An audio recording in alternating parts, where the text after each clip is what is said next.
అసలు సాంబ్రాణి పొగేయటమే పెద్ద అన్నిటికంటే అనర్థం. నిజమా సార్? పెద్ద పిల్లలకి subject మనకి అది. అనాదిగా వస్తున్న సంప్రదాయం కదా సార్, సాంబ్రాణి పొగ వేయడం, పిల్లల్ని చక్కగా అలాగా ఫ్రెష్గా స్నానం చేయించి కాటుకు పెట్టి, ఇవన్నీ పెద్దవాళ్ళందరూ ఇప్పుడు చెప్తుంటారు. చేయమని చెప్తే మీరు అసలు మీకు ధర్మం తెలియదు లేకపోతే ఇది తెలియదు అని తిడతారు పట్టుకుని.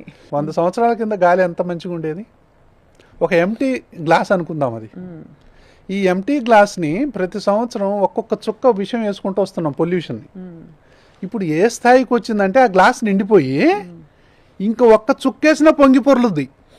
కాబట్టి ఇప్పుడు పరిస్థితులు అలా ఉన్నాయి. అలా ఉన్నాయి. కాబట్టి దేన్ని టాలరేట్ చేసే పరిస్థితి లేదు ఇంకా.